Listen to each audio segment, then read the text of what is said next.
Hooping and embroidering at home can be super stressful. I've got the tips and tricks you need to make this stuff easy.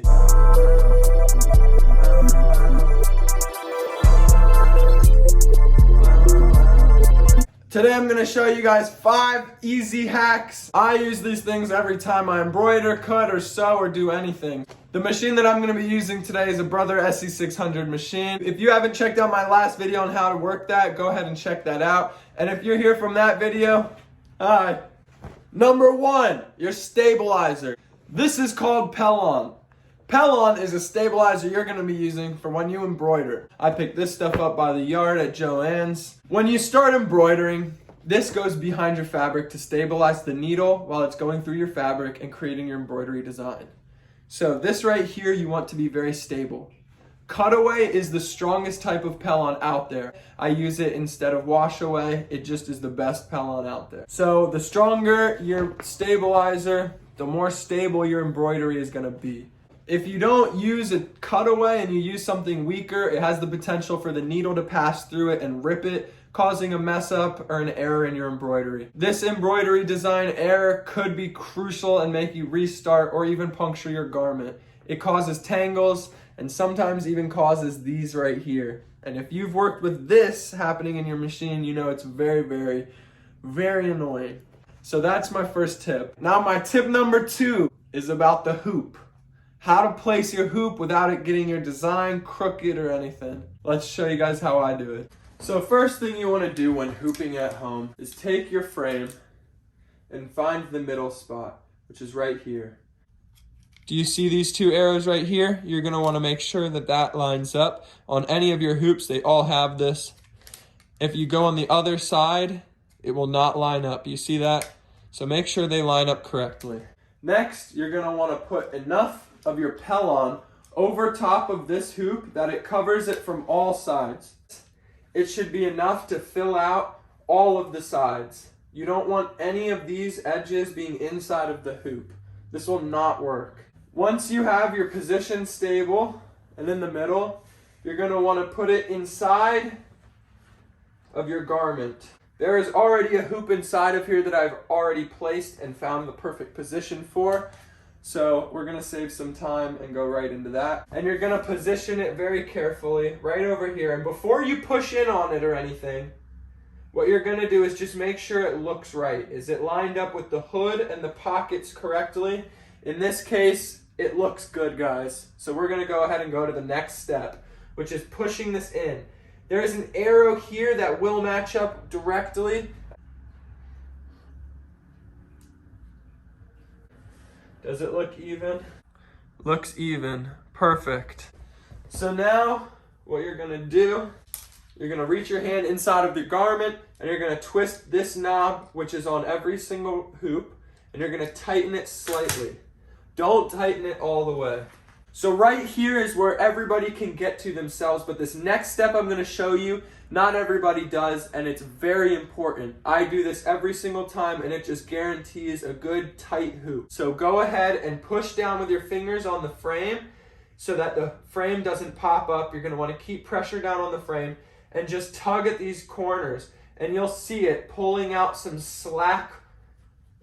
And you're going to want to make sure if you pull out on one side, you pull out on the opposite side as well, so that we create a consistently tight from all edges.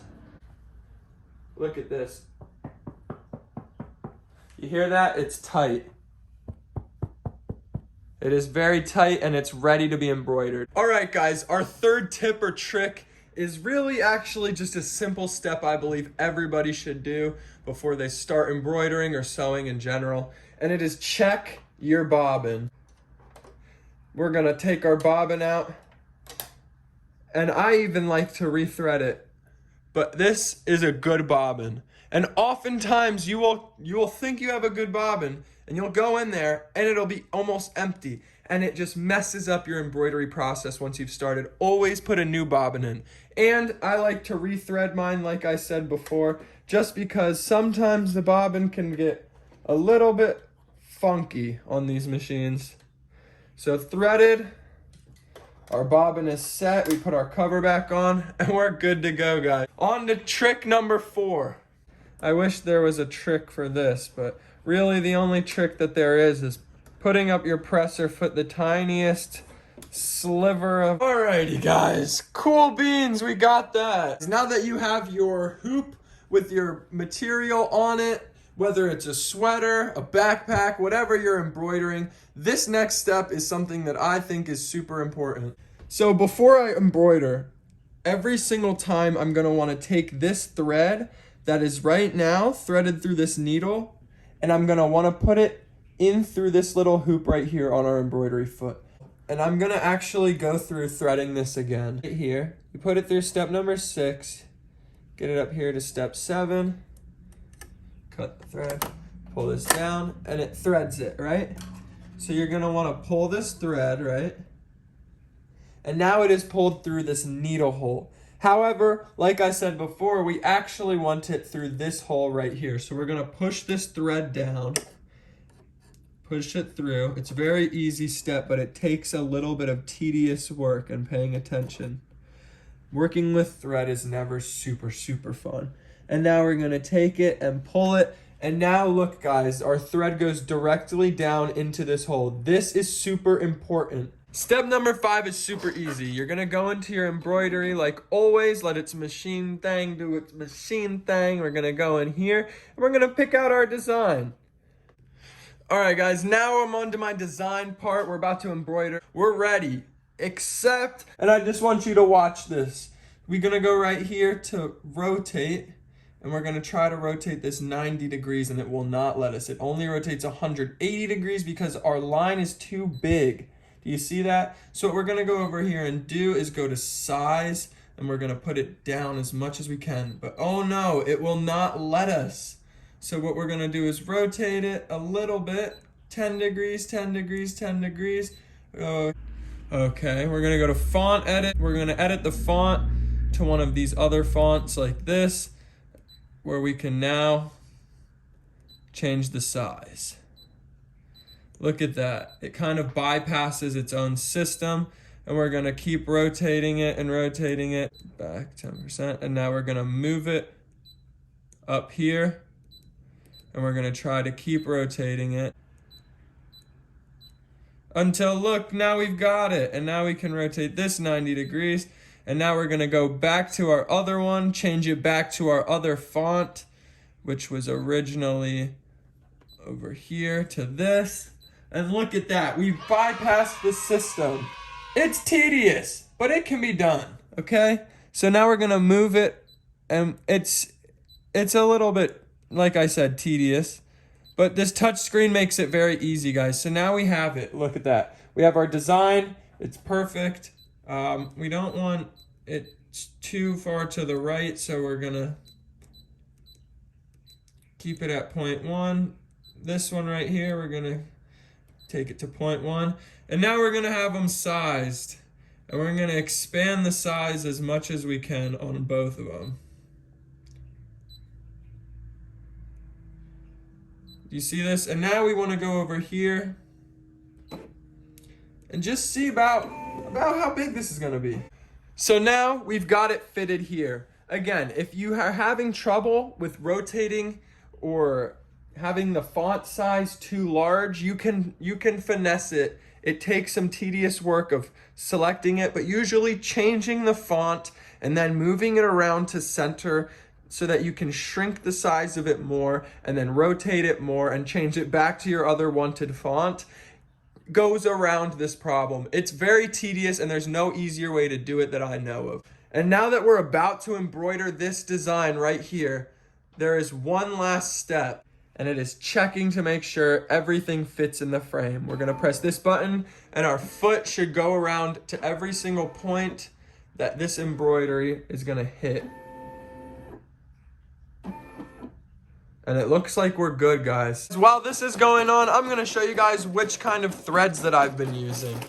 So this right here is my new brothered Embroider and Sew Your Life sewing threads box. It comes with about I think 64 different colors, and they're very bright and they're good. This is not even sponsored. I just am in love with this thread and the price of it. It's 100% nylon, so it's very strong, and I wouldn't use anything less than this. This is 500 yards on here, and this stuff is pretty costly if you're getting it in stores or online. I believe Singer sells maybe 100 yards in a 50 pack for $50. This was $45. I would go grab this on Amazon. It was beautiful. Here is what it's called, exact codes and everything. They do have some stuff right here, some information. Their only complaint that I have about this, and I do have my complaint and my bone to pick with them, they send you these with the threads. They don't send you enough to actually use it. Once you're done with your thread, you just have to wrap it in one of these in hopes that the thread won't go anywhere. But it always gets loose, just like this, and it sucks. But I have discovered, and I'm going to teach you guys another tip and trick. And this can be done with any thread spool. Look at this. You take some sort of scissor or blade, you snip just like that, and then you take your thread and you can now keep it tight like that. Wow, look here, I'm going to show you again with this one because this one has two threads. You're going to shove it right on into where you just cut, and now it holds your threads very tightly. You could toss it around, it could fall, blah, blah, blah, blah, blah, and it's not going to come on out. This is how I like to keep my threads organized, because using these thread nets is just not the move. I'm telling you guys, this is a steal of a box. The price is amazing, but you're gonna have to put your own slits onto it. I'm telling you, it saves you a lot of time and hassle. This is how I keep my threads organized. Wow, guys, look at how it came out so far. So good. We're gonna go ahead and start on our second tier. And the last trick is getting some sort of cup or jar that you can put all of your materials and tools into. I like this because it's got a little kitty with a yarn ball. And you know me, I've got two kitties and we're working with yarn and thread all the time. So it just really fits the vibe. And wow, look at that. We've got our beautiful embroidery done. Now we just have to go and take these little kinks out. Now what we're gonna go ahead and do is just chop up some of these lines right here. Whoop, say goodbye to those. All right, guys, once you have all of that out, your embroidery is done and it looks beautiful. Look at that quality, wow. All right, guys, that's it for the tips and tricks today. I hope you enjoyed those 5 things. I have a blast making these videos. If you guys like watching them, please let me know and I'll keep putting them on out. I hope you guys learned something from this video. If you did, please drop a comment. And if you have something to teach me or a tip or trick that you guys think would be super useful, drop it down in the comments and I'll add it to a video. Go get yourself some thread. Hooping at home can be stressful. So here's some okay. All right, ready? Woo. This is called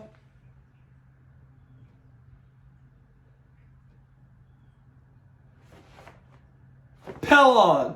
Easy breezy, easy peasy lemon squeezy. Where's my Pellon? Ah! Tips and tricks. If you guys learned anything, please let me know down below. Ugh. Yucky. Wow, guys. Whoa, look at our product. It's beautiful. Hooping at home can be super. Oh, it's shaking. 1, 2.